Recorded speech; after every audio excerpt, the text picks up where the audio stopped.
A cacophony of slot machines, clinking glasses, and flicked lighters fills the ground floor of Harrah's Casino in Laughlin, Nevada.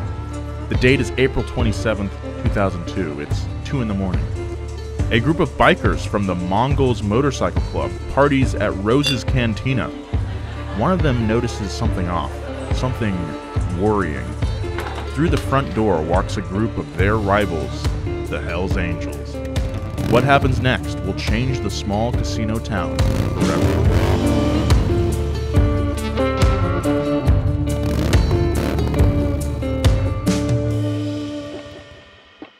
Support for Past Gas is brought to you by Manscaped, who is the best in men's below-the-belt grooming. You know what I'm talking about, guys.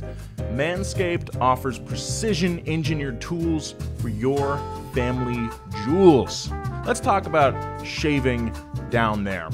It can be sketchy. If you know, you know. That's all I'll say. It's scary having a little machine trimmer so close to your junk. And that's why I love Manscaped's new electric trimmer, the Lawnmower 3.0. The Manscaped engineering team spent 18 months perfecting the greatest ball hair trimmer ever conceived and just released the new and improved Lawnmower 3.0. Millions of balls are about to be nick-free thanks to Manscaped's advanced skin-safe technology. Look, it's just as awkward for me to say it as for it is for you to hear it. One of the coolest features is the LED light, which illuminates the grooming area for a closer and more precise trim. I love this feature. It's probably my favorite part of it.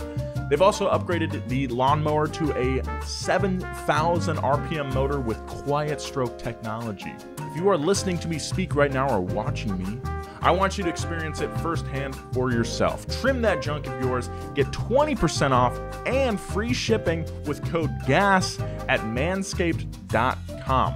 That's code GAS, GAS at manscaped.com. Your balls will thank you. Ooh, man. Not a long intro today. I want to know.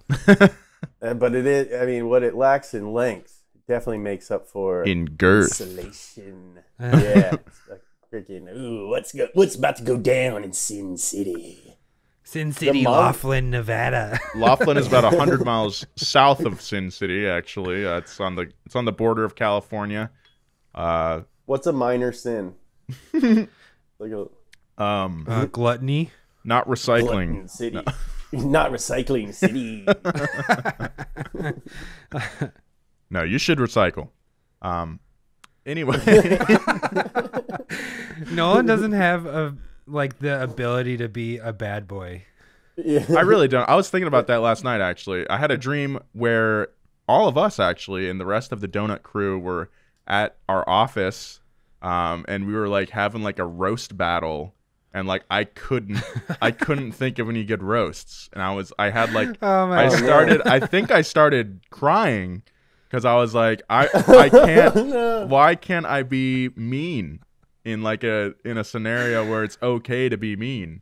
And I woke up thinking about that, like, endearing. what the? You started crying. In my dream, it's not good. In your dream. It's not good. You woke up and your pillow is all soaked. I wish I could just roast somebody. I've never been good at that. Like I don't know. It It shows. was Jeff Ross there in like a baby blue fedora. Yeah. Yeah, for like Paris Hilton for some reason. He's hilarious. Man, I thought those roasts were like the funniest thing ever when I was like 14. Yeah, I had a couple friends who used to write for him. Like some people are just, I'm not good at being mean either. Some people are just like really good at getting people. Yeah. You know? They would Just go really good at deep on roasting. those things, man. They would get really mean. Yeah. Anyway, guys, today on Past Gas, we are concluding our series on the Hells Angels and exploring some of the most notable events in the club's history. A lot of it has to do with their rivalry with the Mongols, another outlaw motorcycle club. Stoked, I'm pumped. I love a good rivalry. Yeah. I love like, beef. Rivalries are fun. What's for dinner? But James, I have to warn you, this one is probably our darkest episode yet. Somehow. Really? Yeah. Oh, man. It's just took the wind right out of The first thing you said after we stopped filming last week was like, Man, that was like a lot of rape and murder. Yeah, Yeah, there's a it's lot like, of deaths. bums me out. I'm sorry. Like, I want to apologize to the listener. Like, we chose this topic like 2 months ago now. And then when we first pitched it, we're like, oh man, this is going to be like so fun. Like the Hells Angels are such like a crazy group of individuals. And, I mean, I think that still holds true, but it's also very dark. And Yeah, if you guys remember the Hollister incident from yeah. a few episodes ago, like that's what I was expecting. Yeah. Like I was expecting some like roughing bar fights and just a bunch of chugging beers and doing wheelies and stuff, and it's way darker than that, man. Like Yeah. So if you've stuck through way it darker. all the way through, hats off to you. I hope you enjoyed it. But James and Joe, I promise there is light at the end of the tunnel in this episode. First, we're going to talk about some of the more intense confrontations the club has had with its rivals, both the Mongols and other clubs. Then we're going to talk about the Hells Angels' protection of their copyrights, which is pretty interesting. Then we're going to talk we're going to talk about the club's charity work. Okay. Whoa. Okay. Oh, And okay. also what the new generation of Hells Angels looks like today. So it's going to start off dark, and then it's going to get a little better at the end. So just hang in there, guys. Are you talking about the like little babies that have little baby motorcycles that are gonna take over one day? Yeah.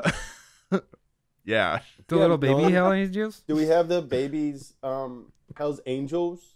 Are they real, Nolan? Is that what you're talking about? They are real. Please tell us. They are real, James. Okay. But like the Ninja Turtles, they are not nice. They're real. No, Not nice. Turtles. Ninja Turtles are real, but they are not nice. All right, so I've met them. Are you guys ready? You want to get into Yeah. it? Okay. In 1972, 3 Hells Angels were arrested after the bodies of 2 men and a woman were found buried at a California ranch. Already, I told you, dude. man. Already Hang in some there. murders. Hang in there. The ranch was owned by George Weathern and his wife Helen. George was the former vice president of the Oakland chapter of the Hells Angels. The bodies belonged to 2 men who had come up from Mexico in hopes of joining the club approximately 18 months earlier. The 2 men were suspected by the club of trying to stage a coup, however, and were lured to the ranch, while George and Helen were advised to stay away from the property. The prospects were given coffee laced with LSD and then strangled. This reminds me, I can't believe I haven't brought this up yet. My uncle, sorry to get off track right away, but my uncle owns a farm in Wisconsin, and he was like a huge hippie and sold drugs for a while, but he talks to everyone. He's one of those kind of dudes, and he befriended a group of Hells Angels that were coming through Milwaukee on the way to Sturgis, I think. And they came out to his farm and they invited more friends and they were partying. And at a certain point, my uncle was like, holy shit, like, how do I get these guys out of my farm? They're like, I have to feed them every night and I'm cooking them. Like they're taking up my bed, whatever. So he used to sell LSD and he put a ton of drops in a bottle of wine and then handed it to them and they all like drank it, passed it around. By the end of the week, he had them like harvesting his crops and like working on the farm. Yeah. And then they left on good terms and everything was cool. That's amazing, dude. Yeah. We need to write that movie. Yeah. That is awesome. Yeah, you should definitely That's write crazy. a script for that. That's insane, dude. That Yeah. is insane. Yeah. What a gamble, too. Yeah. What a I know. swing. You Yeah, know, 'cause like that could have gone. They could have had a bad couple of different trip. ways. And then, yeah. then my uncle would have been a body on his own farm. Yeah, that's insane, That's amazing. dude. Oh my god. And back to the script though, like how deviant is it to give someone LSD and then strangle them? Oh my god. Oh my God. Like to dose somebody and like actually be doing a really bad, you know, one of like the worst thing to them, killing them. That's an Strangle. awful way to go, for sure. Meanwhile, another angel was quietly serving time in prison. His name was Whispering Bill Pfeiffer. He had been diagnosed with terminal cancer and decided to turn informant to avoid spending his final days in prison. He provided... I don't know why they call me Whispering Bill. Dude, shut up already. He provided information to the police about the bodies at the ranch. The police raided the ranch, finding drugs, weapons, as well as the bodies of the two men. George Weathern and his wife and one Chester M. Green were arrested. Once inside, Chester also became an informant and started providing intel to the authorities about the Hells Angels. Chester M. Green testified against his former brothers in exchange for a reduced sentence. That's dirty, man. So yeah, even like George Weathern and Helen were not. It was their farm, their property, but they weren't involved in the killing. However, they were taken away on murder charges. These are like the Tekashis of the freaking motorcycle club, huh? Yeah, I'm just so glad that, like, I think we're really good friends, but we don't do anything that would require me to, like, stay quiet Yeah. to the cops about, like, there's nothing, like, I don't think either of you are going to kill anyone, and if you do, I don't think you'd tell us. Anyway, once Chester Green was released, he immediately sought protection in the form of another motorcycle club, the Mongols MC.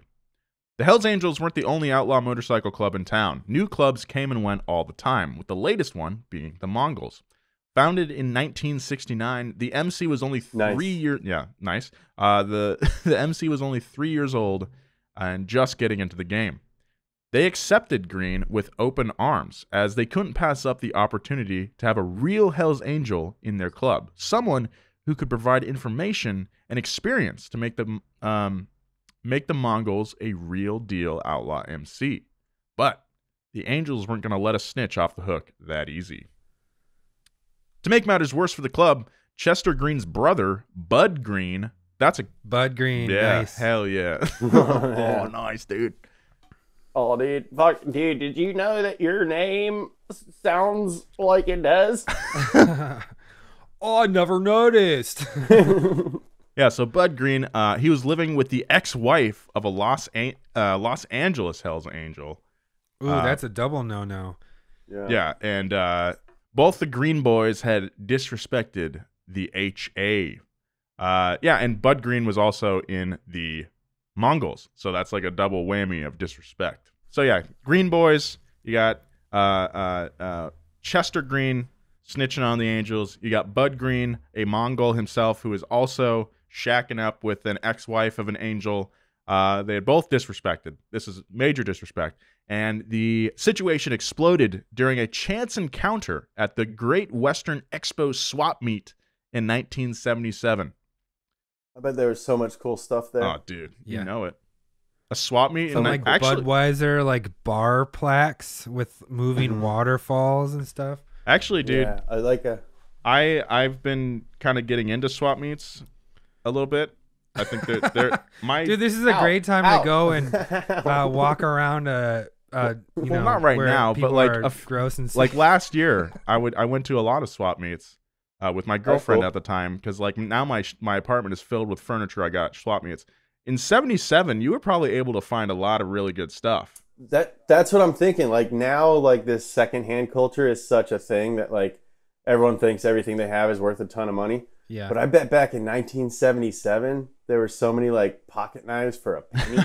Well, also there's probably a lot of old stuff as well, that you can't find 50 years later today, Right, yeah, like some old like Amish table. Yeah, exactly. Okay, so 9 Hells Angels ran into what they described as a sea of Mongol patches, including Bud Green, along with that ex-wife. Even more unfortunate, the woman's angel ex-husband was one of the 9 who was at one of the 9 Hells Angels who was at the meet. Pretty awkward. As soon as he got the chance, the ex-husband walked up and decked Bud Green with one solid punch. Kanan, are you getting this?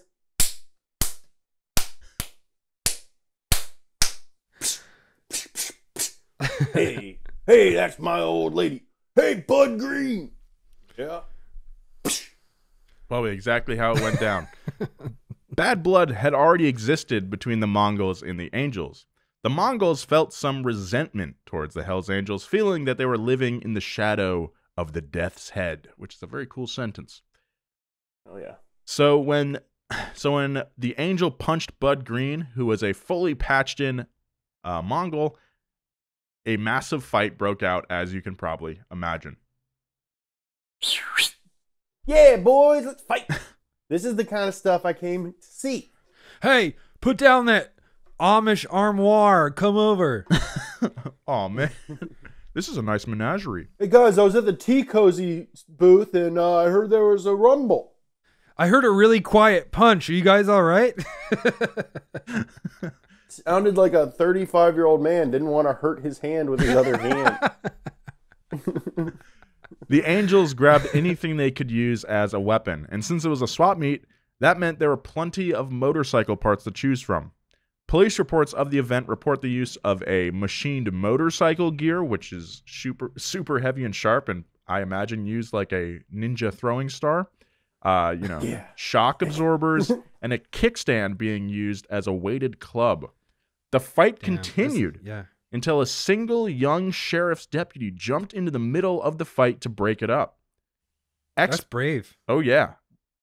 Ex-president of the Hells Angels Ventura chapter, a guy named George Christie, described it as, quote, one of the bravest things I had ever witnessed. The Angels were able to fight off the Mongols, but what they didn't know was that fight would spark one of the longest and deadliest feuds in motorcycle club history. A war was in motion. It wasn't the famous Laughlin casino brawl and shootout which came later. Not the bombings or the freeway shootings. It was a stupid fight over a woman. The oldest reason there is. Very poetic, George. Thank you. Immediately, the Hells Angels LA chapter tried smoothing things over with the Mongols. But some members viewed this as a weakness and forced the president of their chapter to resign. Ooh. Awkward. The most pressure was coming from... So that was Christie? No, he was president of Ventura. Okay. Ventura, as I like to call it. Dude, all these dudes like in Barstow and like all these other places, not the on Barstow, but it is in the middle of the desert and does get to be 120 degrees in the summer. And then this other dude lives in Ventura, which if you guys listening out there don't know, is a beautiful seaside town. Love Ventura. So I would like to be in that chapter. Yeah, that would actually probably be the chillest chapter, I think. Yeah. I'm the head of Cardiff by the Sea Hells Angels. Yeah, I'm representing the Carmel chapter, the Sonoma. I'm gonna start a biker club, and our chapter is gonna be located in Sonoma wine country. Yeah, Paso Robles wine country. You ride horses instead of motorcycles. Okay, so but most of the pressure though, to keep the beef going was coming from Sonny Barger up in Oakland. And as one of the biggest figureheads of the Hells Angels organization, Barger was able to sway club opinion and continue the fight with the Mongols. Sonny helped set up Ray Glore as the president of the LA chapter. But this decision would only make things much worse. It was Ray's job to pick up negotiations with the Mongols where the previous president had left off, but the Mongols decided that the new change in leadership meant that it would now be the best time to start pushing new terms in the peace agreement. It is worth mentioning that Ray was a terrible negotiator who loved to record all of his conversations and play them back at club Oh my God. During a taped exchange between the two MCs, the Mongols said, "We've been doing a lot of thinking, and we are going to do a California rocker." Now, historically, the bottom patch on a cut, aka the rocker, carried the name of the charter. But as the Angels grew in size and the number of charters in the states increased, the Angels started using a rocker that simply said California. The Mongols' desire to incorporate that into their cut was a major sign of disrespect and an obvious power play. Retaliation, boys, would be necessary. California's our state.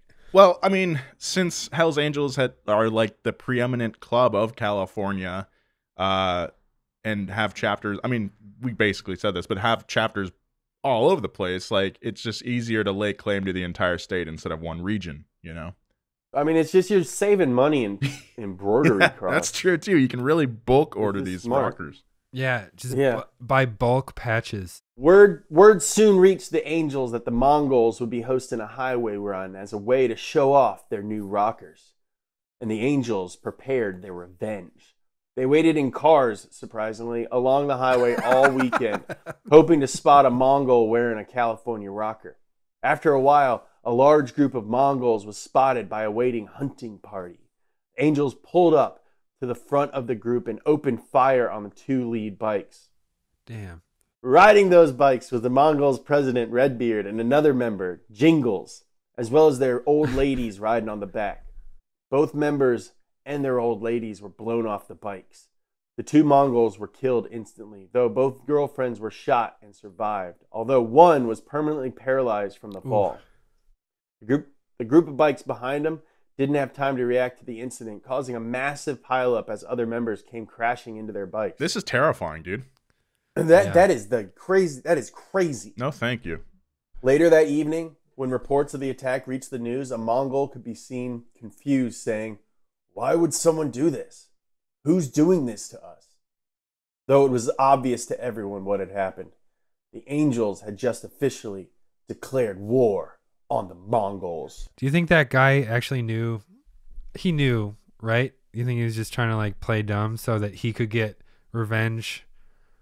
I mean, I don't know what he was thinking, but I can imagine that, he's in shock, Yeah, for sure. I mean, That's because all the previous, encounters were fistfights, Right. Yeah, barroom brawls. Like, we're going to the swap meet, let's scrap some... But these guys are just riding down the coast, and all of a sudden, this dude just, like, freaking... Yeah. From a car. That's you don't a huge expect it coming from a escalation. car. Yeah, it's a huge escalation. I can understand that he'd be confused, 2 days after the attack on Redbeard, a funeral was being held. During the funeral, an incognito Hell's Angel parked his van, walked in, and placed a red and white floral arrangement on the caskets. What? Yeah, those are the colors of the Hell's Angels. Wait, so the insult to colors of the injury. Hells Angels are the same colors as the Anaheim Angels? Whoa. Yeah. Well, originally they were called the Anaheim Hells Angels. Oh. And they're... Yeah, the That's so baseball weird. team was like, as we'll find out later, the Hells Angels are very litigious, and the baseball team had to change their name. They settled and said, hey, we'll take the hell out of it and just be the Angels. And the Hells Angels were like, all right, that's fine. Wait, is that real? No. Okay. They are litigious, though, as we'll find out. Anyway, so it was a clear sign to anyone paying attention that the Hells Angels were at the funeral. It is unclear if it was actually a Hells Angel. It is not confirmed, just assumed. I just want to put that out. Okay. Thank you, James, for the clarification. Just want to keep our noses clean. This is good, solid journalism, no fake news. Minutes later, whoever it was triggered a remote detonator, causing the van he had brought to explode. What? Dude, he blew it up? He blew up the van. 3 people were injured in the attack, and whoever was behind it, not pointing fingers, certainly got the point across. That's crazy. That's like not even retaliation. That's like, you thought we were done, but we're not done. That's like terrorism. I'm going to blow up your funeral. I shot this guy, and then I blew up his funeral. That's like an Eminem lyric. That... It is. Giovanni Ribisi and Christina Ricci. Giovanni Ribisi, Christina Ricci. Eat zucchini in a bikini. Support for Past Gas is brought to you by Manscaped, the best in men's below-the-belt trimming. Manscaped offers precision-engineered tools for your family jewels. And I say that because I took a rap class. Look, we've all been there, trimmed with like a rusty scissors or whatnot. It's sketchy. It's super sketchy. If you slip, you might never have kids. That's why Manscaped has redesigned the electric trimmer to make it easier than ever before. Their 3rd generation trimmer features a cutting-edge ceramic blade to prevent manscaping accidents. Millions of balls are about to be nick-free thanks to Manscaped's advanced skincare technology. it's never going to be sketchy again. You don't have to use scissors ever again. You have the Lawnmower 3.0. They've also upgraded to a 7,000 RPM motor with quiet stroke technology, pun maybe intended. And let's not forget about the charging stand. Show off your mower loud and proud because this intelligently designed stand is a convenient charging dock powered by USB. But that's not the best part. You can get 20% off your order plus free shipping if you put the code GAS at manscaped.com. That's 20% off with free shipping at manscaped.com using the code GAS. Support the companies that support Donut so we can keep doing cool stuff for you guys. This is a great product. Go get it. As we mentioned in previous episodes, motorcycle clubs attracted a lot of war veterans. And after the Vietnam War, many soldiers returned from a war just to wind up in another war between motorcycle clubs. Many of these vets were trained with the usage of explosives, so the thought of using them against each other wasn't really a stretch. So bombs started going off everywhere. It didn't matter that it was happening in downtown Los Angeles. As long as a Mongol got hurt, the Angels were happy. Of course, some objected to the use of explosives, but their reservations just made them look weak to the club. This is just such a... I don't want to use the term escalation again because I feel like I've watered it down with how many times I've used it, but like... Heightening. The heightening, thank you, Joe, of this is just like, it's bonkers, man. It's insane. It's certified bonkers. All right, so some of the bombs looked like bad movie props with bundles of dynamite taped together. A member of the Hells Angels, Brett Eaton, had rigged a bomb inside of a tire so that it would detonate whenever the tire valve was unscrewed. That is crazy. He walked the flat tire into a Mongol-owned bike repair shop and requested it to be serviced. Later that night, when the tire was being worked on, the bomb detonated, instantly killing Mongol Henry Jimenez and his 15-year-old younger brother, who happened to be helping out in the shop that evening. Very sad. Damn. Insane. The targeted bombings didn't stop with other Mongols either. Players in the Northern California chapters were just as interested in using the bombs to further their own interests. Solano County Sheriff's Inspector Bill Zerby was blown up as a result of a car bomb. These guys, this is like this is terrorism. It's straight up terrorism. This is like actual war stuff. He was headed towards he was on his way to a pre-hearing of Oakland Hells Angels Vice President Jim Brands, who was booked on drug possession. Is it Brandes? Jim Brandes, who was booked on drug possession. With the increase in bombings came an increase in attention from the police. I would fucking hope so. Members couldn't ride, like, come on. Members couldn't ride their bikes with their colors on without getting pulled over, obviously. The increase in police presence around the Hells Angels gave the Mongols the break they needed and allowed them to increase their strength. Soon, the Mongols began their retaliation by killing an angel at a bar, successfully sending the message that the Mongols were ready to fight back.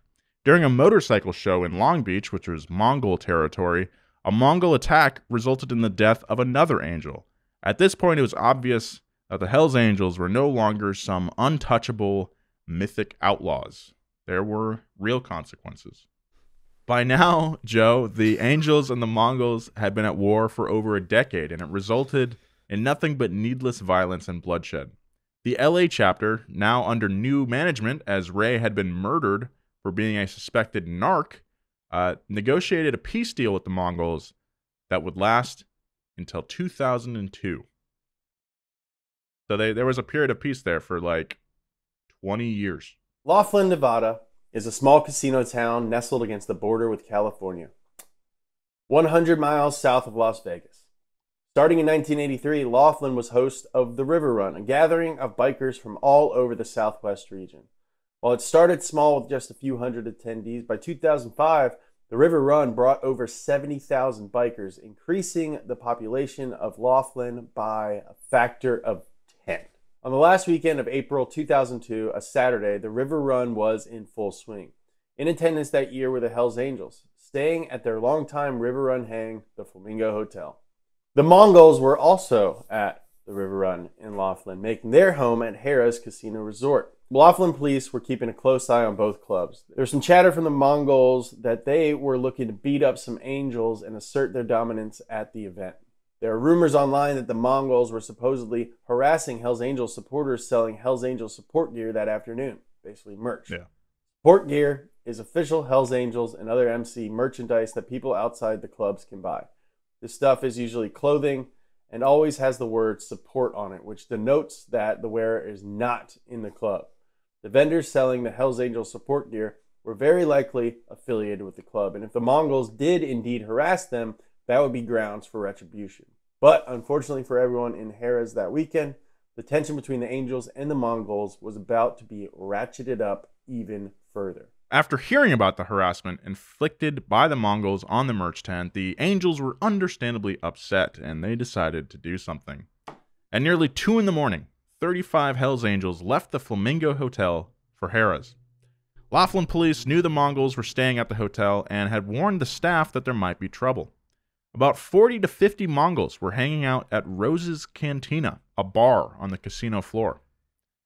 Now, what was about to transpire is commonly known as the Riverrun Riot, an all-out brawl that turned into a gunfight between the two clubs. If you guys grew up watching like those most extreme videos on Spike TV, those kind of shows, then you've probably seen the CCTV footage of this confrontation. It's very famous. This is the event that I think of with the Hells Angels, unfortunately, because I saw this when I was a kid. All right, when you see this incident on TV, it will usually seem like the Angels went right up to the Mongols and started fighting with them. But in our research, we found that that's not necessarily true. It actually took about 45 minutes from the Angels' entry to when the first kick was thrown. Apparently, the two clubs kept their distance and scoped each other out. Eventually, a Mongol did confront one of the Angels, asking who was in charge. According to my new favorite website, theagingrebel.com, that's when an Angel landed a flying karate kick on the Mongol. Yeah! And the brawl ensued. Fists turned into wrenches, wrenches into knives, and knives into guns. More than 100 members of the Hells Angels and the Mongols were involved in the fight. Most of them were injured. 16 of them had to go to the hospital. The beatdown unfortunately left 3 bikers dead, 1 Mongol and 2 Hells Angels. It was a huge. There was like a huge gunfight going on. You can see that. You can find the footage online. You can see dudes shooting guns just randomly at just the crowds of each other. Oh my god!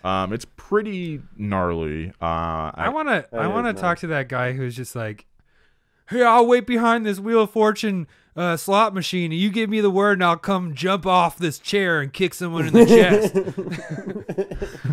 And yeah, man, it's like so kind of hilarious and bad that this huge, terrible fight was started with a flying karate.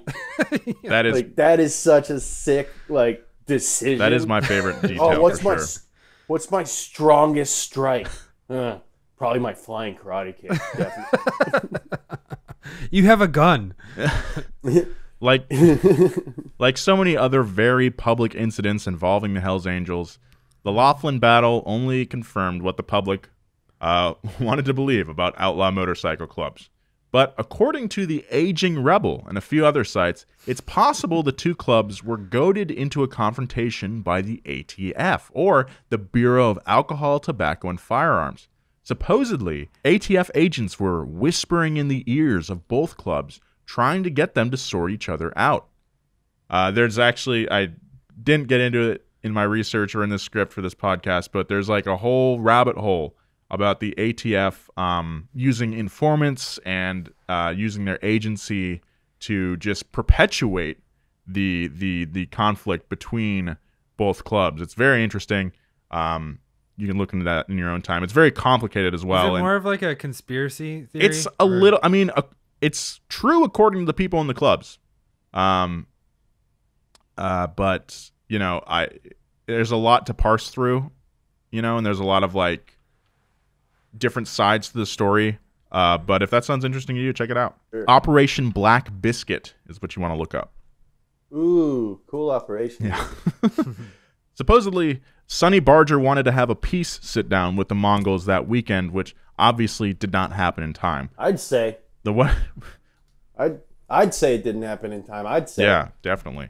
Whatever the truth is, so-called Riverrun Riot changed the yearly get-together forever. What was once a laid-back and peaceful gathering of bikers all over the West turned into something watched extremely close by the authorities afterwards.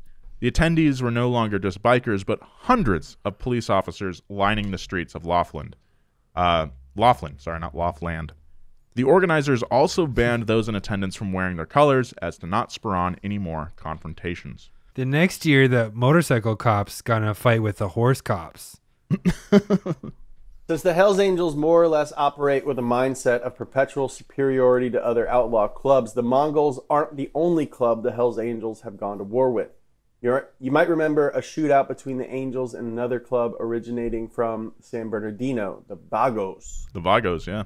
The Vagos, also known as the Green Nation because of their signature green patch, was founded in Bordeaux in 1965. Since their founding, they can now claim around 4,000 members worldwide. Despite running on the same turf as the Hells Angels, the two clubs never got into any serious conflicts and usually restrained themselves to a number of small confrontations that ended with a bloody lip and a busted knuckle. The two clubs skirmished for decades, but no battle ever ended with death. According to the Aging Rebel, it's rumored that the two clubs had an agreement that the Vagos would stay out of Arizona. That was until around 2009 when the clubs started fighting in small bouts, in small numbers of combatants. In June of 2009, 5 Hells Angels attacked 2 Vagos at a saloon in Bullhead City, Arizona. The tension escalated into a crescendo the next year. And on August 21st, 2010, the Vagos were having a gathering at a club member's house in Chino Valley, Arizona. It was a bring your kids style barbecue, a very typical get-together in MC circles. What wasn't typical was a similar gathering of Hells Angels just 300 yards down the street. What neighborhood is this? To celebrate one of their guys getting off parole. The Angels party took place at a 2-story stucco house that used to be the Hells Angels Skull Valley chapter headquarters. You can probably see where this is going.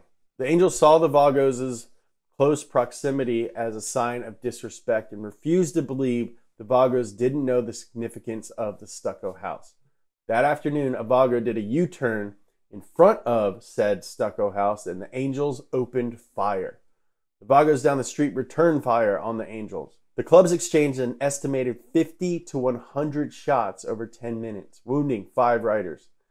Thankfully, no one was killed, but the event resulted in 27 arrests. It seemed like a pretty open... It was crazy. Yeah, so before the shooting, there was like a smaller confrontation at a gas station that kind of led up to this. Like some Angels and Mongols were kind of checking each other at this gas station. I see you filling up your gas tank as a sign of disrespect to my gas tank. The Vagos went looking for said Hells Angels that had harassed one of their guys, and then as one of that Vago was coming home, he did that U-turn in front of the house, and that's when it went down. That's crazy. Yeah. So it seemed like a pretty open and shut case, right? Just convict everyone who was seen shooting. But there was a problem. The main witness to the shootout was a Vagos hang-around, someone who wanted to be in the club but was not yet a prospect. The state's case against the Hells Angels and everyone involved in the shooting fell apart when it was revealed that that hang-around was a criminal informant who had tried to join the Hells Angels before he linked up with the Vagos. Could his testimony be trusted? Here's a blurb from a great article on the case by Phoenix Magazine. In the wake of the shooting, law enforcement obviously sought to preserve their Vagos informant. Might that have skewed the case against the Hells Angels? And what about the informant's motives? According to Detective John Morris, he tried to hang out with the Hells Angels in Kingman before courting the Vagos, but they kept kind of just shunning him. Was he bitter over this slight? Could he have lit the powder keg on Yuma Drive? The judge just threw out the case because there wasn't any way that the prosecution's only witness could be partial. And when that guy's a dork.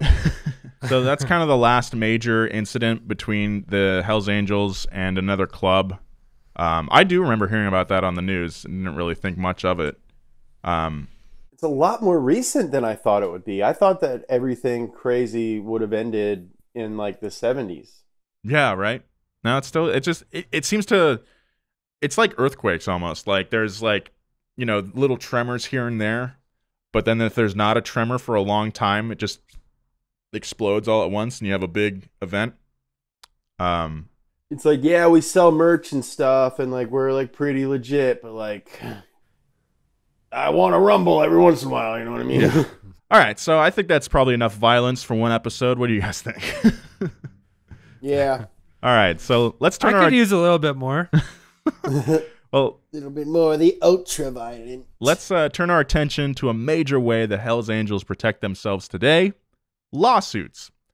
James, I remember you saying at the beginning of this series that the Hells Angels are traded on the stock market, and I wasn't able to find anything on that, actually, unfortunately. But luckily there's... That was according to Killer Mike. That's how I got that. Oh, okay. Well, maybe Killer Mike has some inside knowledge that we don't. But that doesn't mean that the Hells Angels aren't business savvy. Because of their notoriety, outsiders can't help themselves from using Hells Angels iconography for profit. To quote Sonny Barger, well, I don't want to sound pig-headed, but there's a million people out there that want to make $1 off the name of the Hells Angels and the emblem Hells Angels. And we try to stop them. Fair enough. Yeah, I mean, I think that's fair. To protect the club's image and intellectual property, the Hells Angels established the Hells Angels Motorcycle Corporation back in 1970. The corporation has board members, all of them active Hells Angels from chapters all over the country. And at first... What a fun board meeting. At first, the corporation fought diligently against outside clothing brands using the Death Head logo. The board's creation was done at the height of the club's infamy, when they were still very present in the pop culture zeitgeist. So around the time, like, of Hunter S. Thompson and the Altamont Free Concert, like there were just a lot of, they were very super relevant still. Oh, but 50 years later, things are a little different. The club is still extremely litigious and protective of their trademark, but for different reasons, I would say. The Hells Angels head lawyer is a guy named Fritz Clapp. He first represented the club in 1992 when the Angels sued Marvel Comics over a character called Hell's Angel, a sorceress who is given superpowers like energy blasts and the ability to conjure portals by the Angel of Death. She could also crush a beer like none other. Yeah, brother. She could ride from Purdue to Stockton in one ticket. That is a great superpower. That's amazing. A settlement was reached between the two parties after Clapp successfully demonstrated that the club owned the copyright to the Hells Angel name. The club did not seek payment directly from Marvel, but instead asked that the comic giant make a $35,000 donation to a children's charity, which Marvel did. Marvel then renamed the character to Dark Angel. Look, all we want to do is meet Stan Lee. If you could set that up, we're going to drop the suit. In recent times, the Hells Angel Motorcycle Corporation has gone after other big pop culture figures, erroneously using the Death's Head image. In 2013, they sued Rob Dyrdek and the clothing brand Young and Reckless when the company used the Hells Angel logo on a t-shirt. The Angels were victorious in court. The next year, the corporation sued rapper Young Jeezy and his brand 8732 using the Death Head on a vest surrounded by the words Street Bandits 87. As soon as the Angels filed the lawsuit, Jeezy pulled the merch, but was still ordered to pay a club a decent sum. Dealing with the Hells Angels in court can be a strange experience for defendants because the way the club handles lawsuits starkly contrasts how the club is portrayed in pop culture. No one is throwing a brick through your window, no Harleys are riding past your house in the middle of the night. It's strictly business. According to Kevin Drucker, a lawyer representing Headgear Incorporated, another company the Angels sued, quote, initially, we were not sure whether we had to worry for our safety, but the impression I was left with was that when they litigate, they do it civilly. This changed the way I thought about them. Despite the Angels' reputation as loose cannon vigilantes, that sort of mindset doesn't work in the court of law. You can't punch people in front of a judge. It behooves the club to use the same system that they've existed in spite of to protect their IP, but their motivations are twofold. According to their lawyer, Mr. Clapp, Esquire, Part of the strategy is to bring shock and awe cases and to shine a bright light on them in federal court and the media. The intent is not just to punish the infringers, but to educate the public that the Hells Angels marquees are well guarded and not generic, and that they must not be infringed upon. Unlike the copyright protection of the 70s, which saw many brands trying to cash in on the fame of the Angels, today's litigation is a sort of club legacy preservation, letting outsiders know that the club is still going and not afraid to protect themselves. Perhaps the highest profile suit in recent memory is the Hells Angels of Australia fight against global online marketplace Redbubble. If you're not familiar with that site, here's how it works. Artists post their work in the form of posters, stickers, or clothing, and Redbubble acts as a middleman, producing the products, then sending it to the consumer. The products can be original works made in earnest or less legitimate efforts. So this is like Teespring. Yeah, just plain ripoffs of copyrighted material. You can probably see where this is going. The Hells Angels Australia, represented by the Hells Angels Motorcycle Corporation, noticed that Redbubble was selling merchandise using an image of a Hells Angels membership card, along with the images clearly using the Death Head logo. The Hells Angels alleged Redbubble engaged in direct infringement of the copyright, making them available online. Alternatively, if Redbubble's conduct did not amount to direct infringement, Hells Angels Australia argued Redbubble was responsible for the authorization of copyright infringement by the artist, or Redbubble was jointly liable with the artist responsible. Simply put, no matter how the Death Head found its way onto Redbubble, the Angels thought Redbubble should be held responsible. So the judge ordered Redbubble to pay $5,000 in damages, and you won't find Hells Angels on Redbubble anymore.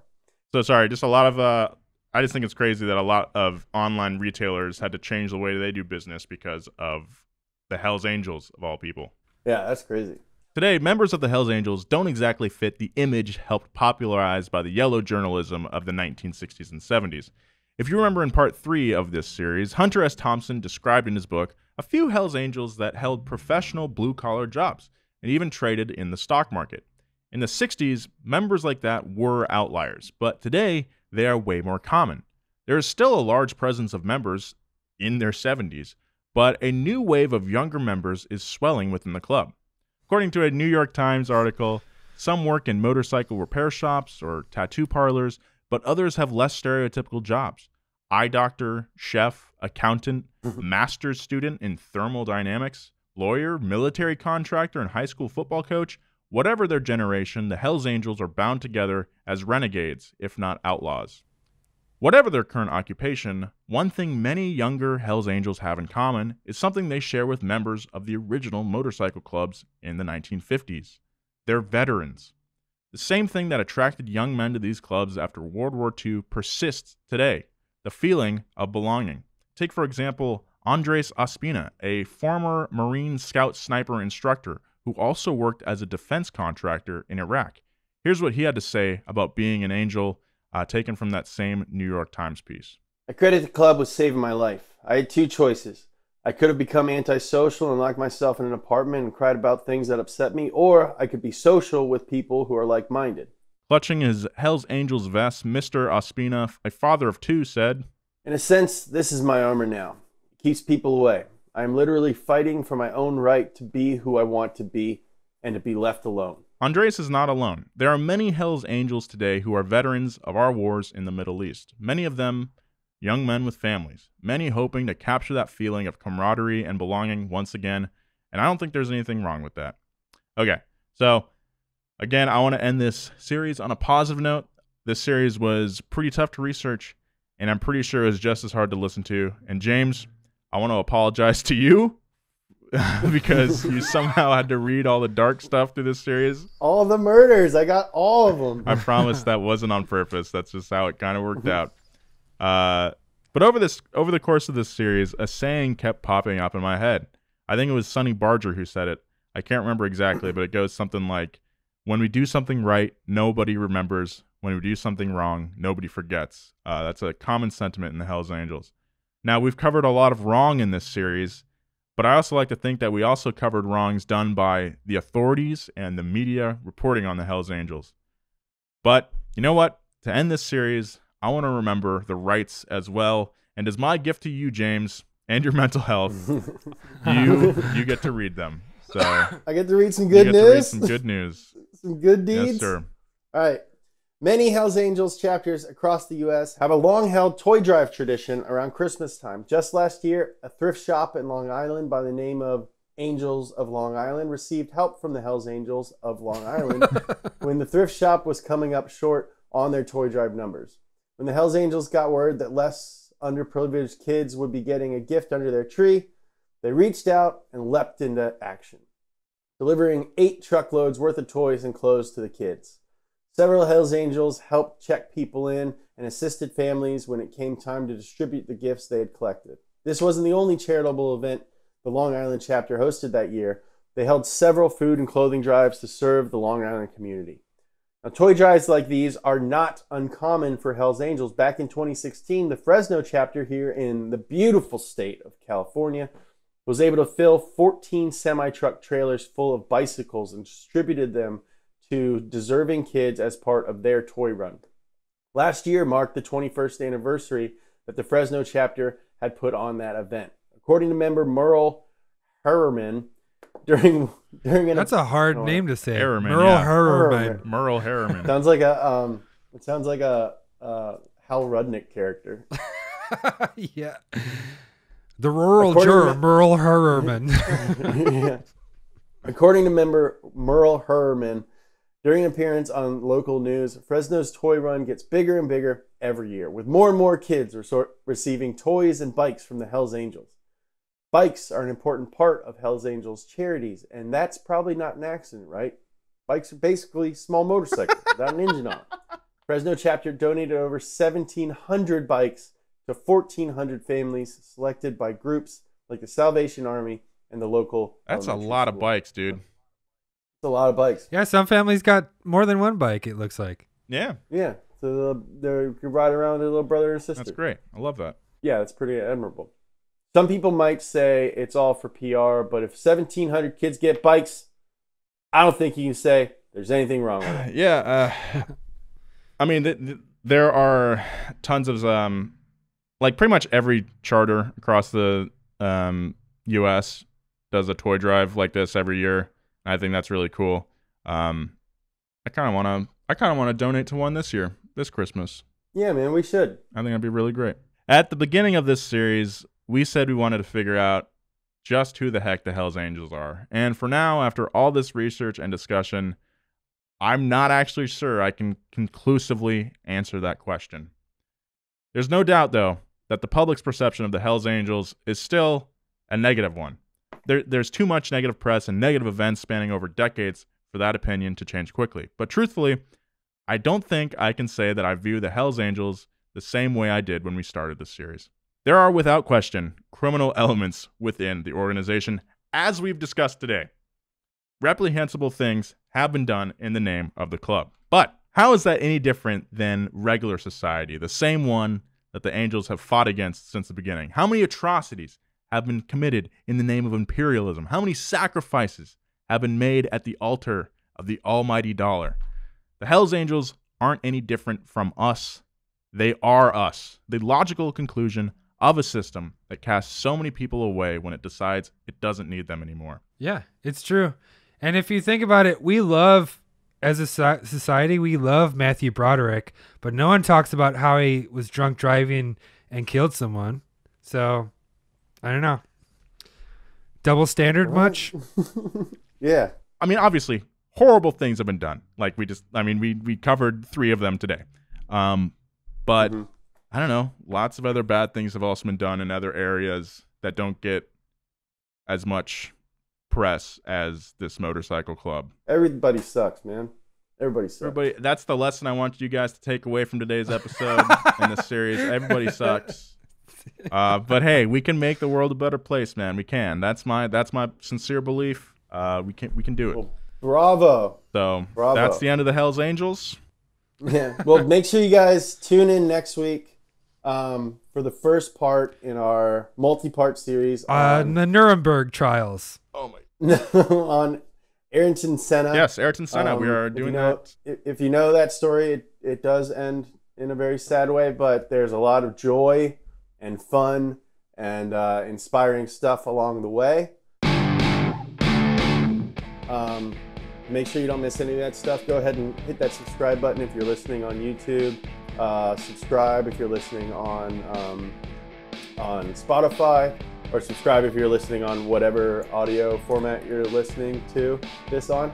Go ahead and leave us a review. Follow Donut across social media at Donut Media to stay up to date on everything we got going on. Follow Nolan at Nolan J. Sykes. Follow Joe at Joe G. Weber. Follow me at James Pumphrey. Thanks again for listening, guys. This is a really fun thing that we get to do. I love you. Yeah, be kind, man.